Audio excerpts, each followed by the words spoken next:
نفس امارہ کیا ہے، اس کی وضاحت فرمائیں۔ نفس امارہ انسان کو فسق و فجور، گناہوں پر، اللہ تعالیٰ کی نافرمانی پر آمادہ کرتا ہے۔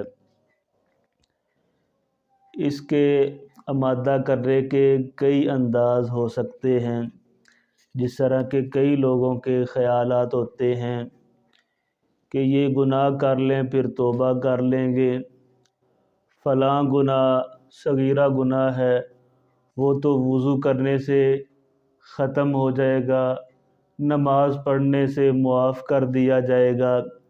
یا کئی لوگوں کے یہ خیال ہوتے ہیں کہ دیکھیں یہ لوگ بھی کرتے ہیں، ہم بھی کر لیں تو کیا ہے، دیکھیں فلاں حاجی صاحب کی دکان ہے، وہ دکان پہ سودا بیچتے وقت جھوٹ بول لیتے ہیں، ہم بھی بول لیں تو کیا ہے، فلاں بندے کی فیکٹری ہے، وہ چیزیں بناتا ہے اس میں ملاوٹ کرتا ہے، فلاں بندہ دودھ بیچتا ہے اس میں پانی ڈال لیتا ہے وہ بھی ملاوٹ کرتا ہے، ہم کر لیں تو کیا ہے۔ ہم اپنے بیوی بچوں کے لیے ہی، اپنے پیٹ کے لیے ہی کرتے ہیں، اگر یہ ہم کام نہ کریں کیا ہم مر جائیں؟ اس طرح کے خیالات ہوتے ہیں۔ یہ نفس امارہ انسان کو گناہوں پر آمادہ کرتا ہے۔ صرف شیاطین جن و انس ہی نہیں انسان کو گناہوں پر آمادہ کرتے، انسان کا اپنا نفس بھی انسان کو گناہوں پر آمادہ کرتا ہے۔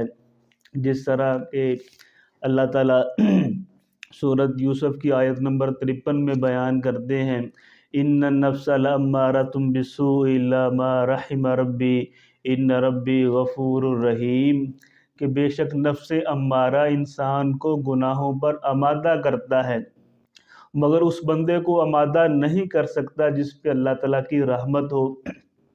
اللہ تعالیٰ کی رحمت کن پہ ہوتی ہے؟ ان رحمت اللہ قریب من المحسنین، جو نیکی کرنے والے ہیں، اللہ تعالیٰ کی بات ماننے والے ہیں، گناہوں سے بچنے والے ہیں، اللہ تعالیٰ انہی کو گناہوں سے بچاتا ہے، نفس امارہ کے حملے سے، شیاطین کے حملے سے انہی کو بچاتا ہے کہ جو بچنا چاہتے ہیں۔ نفس امارہ انسان سے بڑے بڑے گناہ کروا دیتا ہے، نفس امارہ انسان کو کبیرہ گناہ کرنے پر بھی آمادہ کر دیتا ہے، جس طرح کہ سورۃ المائدہ کی آیت نمبر 30 میں اللہ تعالیٰ آدم علیہ السلام کے 2 بیٹوں کا قصہ بیان کرتے ہیں۔ فَطَوَعَتْ لَهُ نَفْسُهُ قَتْلَ أَخِيهِ فَقَتَلَهُ فَأَصْبَحَ مِنَ الْخَاسِرِينَ۔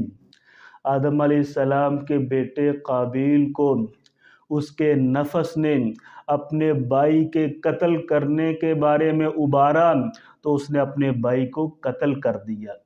نفس امارہ بڑا خطرناک ہے جو انسان کو گناہ کرنے پر آمادہ کرتا ہے۔ اللہ تعالی ہمیں نفس امارہ کی شرارتوں سے محفوظ فرمائے۔